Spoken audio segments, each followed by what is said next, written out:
Hello Vault Heads, this is the self-proclaimed, sarcastically named Captain KeyForge, also known as PJ Broughton of the Steel City Snufflegators. And welcome to the latest episode of Captain's Commpod. Thank you for joining me. Today we're going to talk about key cheats and possibly should they purge, should they maybe even be within the game in the first place.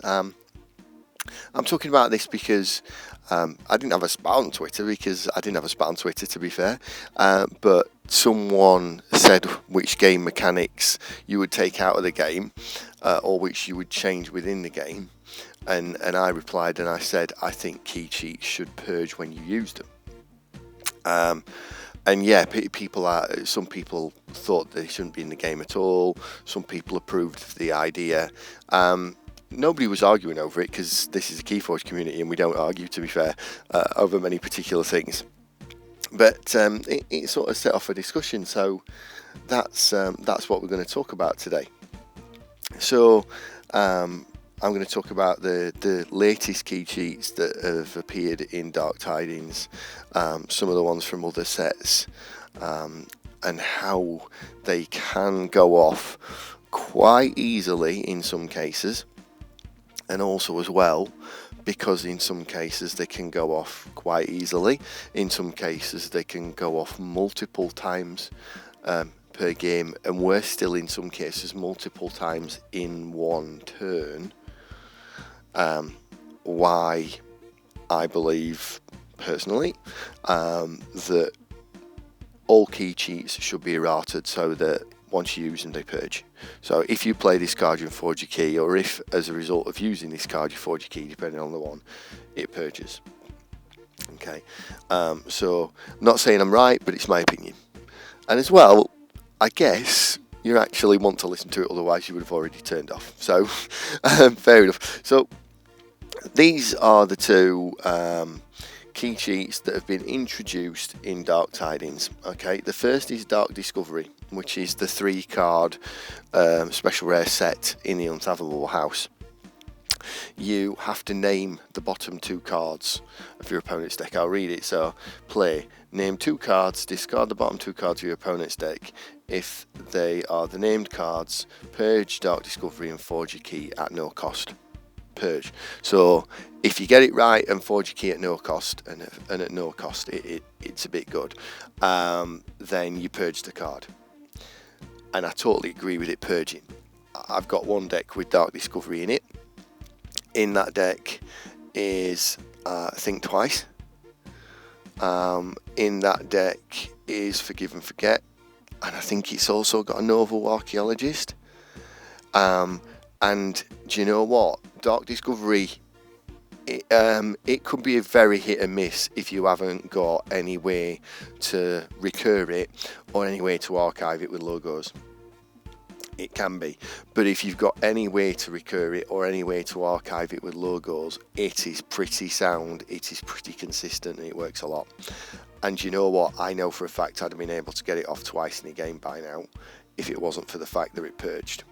And from being on the receiving end of it, I'm glad it does. So the other one that does it is Honour's Keesis. Play, forge a key at +7 current cost, reduced by 1 for each card you have played this turn, including this one, if you do purge Honour's Keesis. So again, you have to purge it. And bearing in mind the kind of recursion that occurs in logos with Forgive and Forget, with Novel Archaeologist, draw power of things like Final Analysis and Archon's Callback, I just think it's too easy to set up, so I'm glad it purges. So that, you know, they're great. So compare them to things that we've had in the past. You know, we've had things like Key Charge, which is play, lose 1 if you do, forge a key at current cost. We've also had things like Chota Hazari, again a creature that's power 3, play, lose an amber, forge a key at current cost. Imperial Forge is another good example of one which can be very easy to trigger in the right deck. In some decks it's not particularly easy to trigger, but in other decks it is very easy to trigger.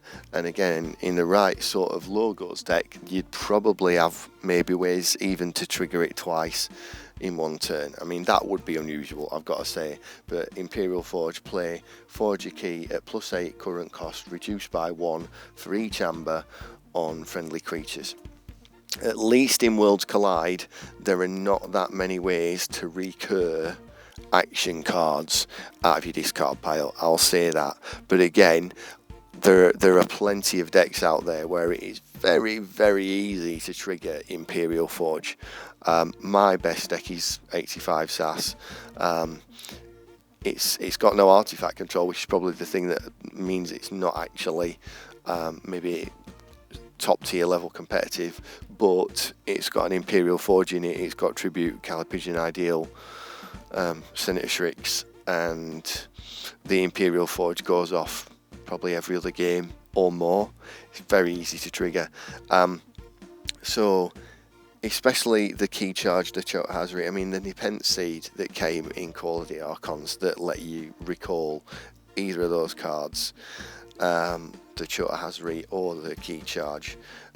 Things like Regrowth, which will let you pull back creatures like Chota Hazri or Keyfrog. I know Regrowth doesn't come in the set with Keyfrog, but Resurgence does, and Resurgence is Regrowth on crack because it pulls back 2 creatures, not 1. Yeah, I mean Regrowth's got an Amber Pip, but Resurgence, you could call back the Keyfrog and something else. Imagine if you were lucky enough to have a Legacy Hunting Witch. I'll have the Keyfrog and the Legacy Hunting Witch, and I'll play the Hunting Witch and then the Keyfrog. The Think Twice card, where you can play any action card from your discard pile and then purge it. But there are others as well. I mean, like I've mentioned Forgive or Forget, where you can Logos action, purge 2 cards from your opponent's discard pile, or archive 2 cards from your own discard pile, as long as they are different card types. But they don't have to be different houses, so it is selective archiving from your discard pile. You know, if you're looking for, I mean, again, Imperial Forge doesn't exist, to be fair, in Dark Tidings, and am I glad it doesn't. But if you were looking for something like Honours, Keysis and Dataforge, because there are plenty of decks out there that seem to have Honours, Keysis and Dataforge, and if you put Honours, Keysis and Dataforge into your archive, you could forge off Dataforge and you could forge off Honours, Keysis. You could forge off Dataforge for having a massive hand, and then you could play said massive hand and forge off Honours, Keysis.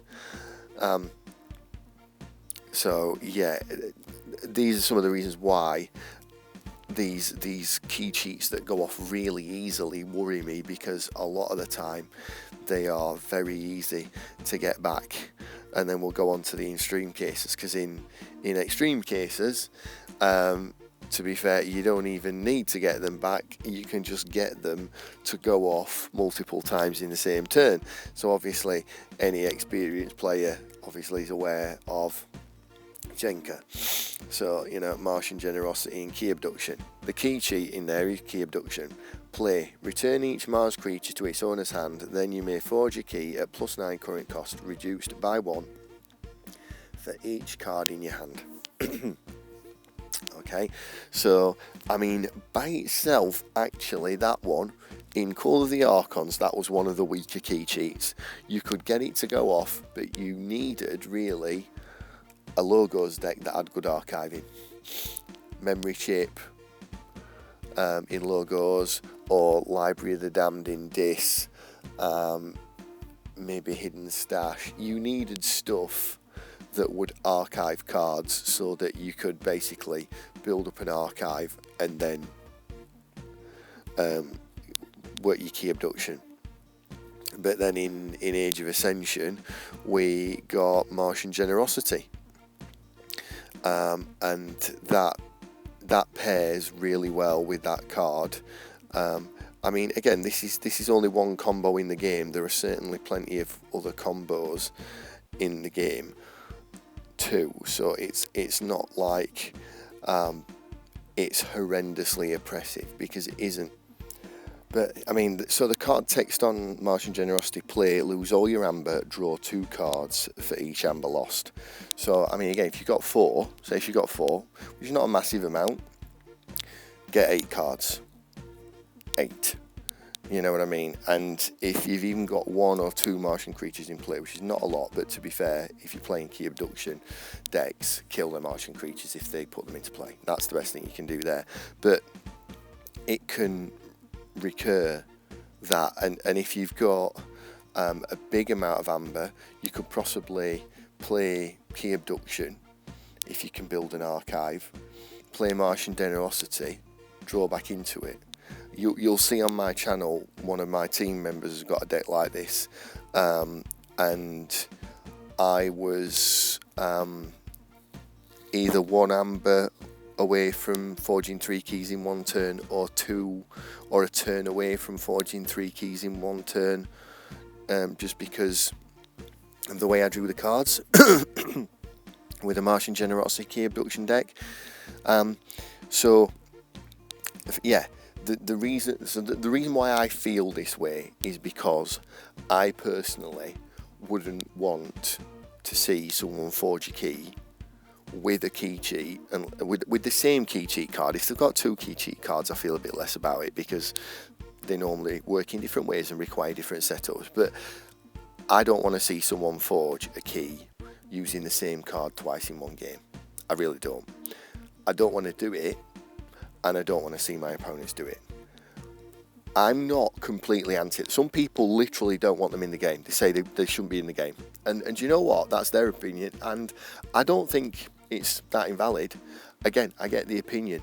One of the points of KeyForge is that you have a forge key step at the start of every turn.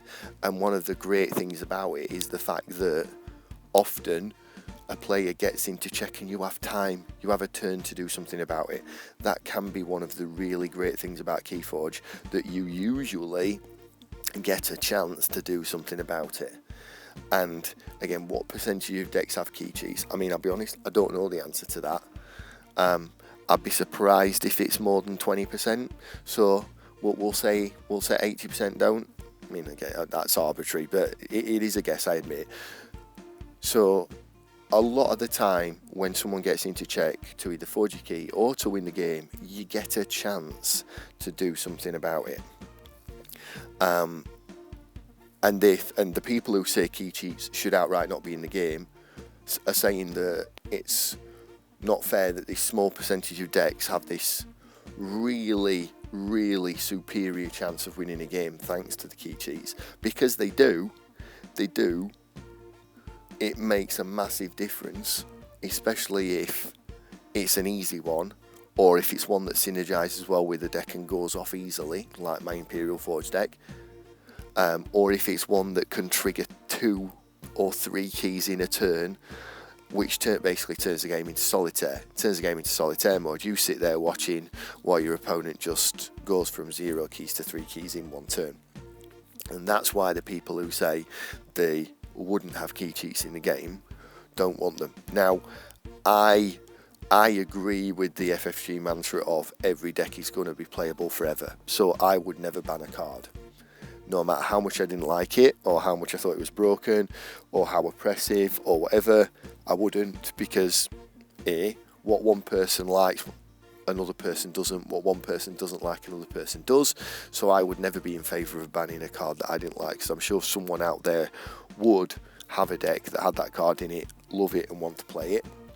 And equally, it's missale as well. If you've been told all decks are going to be valid forever, then to suddenly ban a card, that they're not, and that's unfair, and I would disagree with it.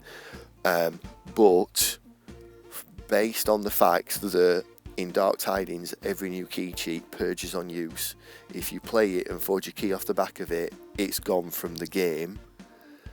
And the fact that in some of the other sets, some of the key cheats allow you to just forge on multiple turns using the same card, my opinion is that they should purge when you play them. So that's my opinion. I thank you for listening to another episode of Captain's Commpod. Thank you for joining me. Feel free to comment on Facebook, Twitter, email, in the comments on YouTube. You can like, you can subscribe, you can follow the podcast.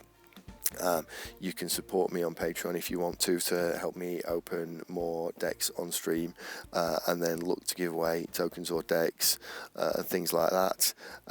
But as ever, I appreciate your company and your listening, and may the Forge be with you.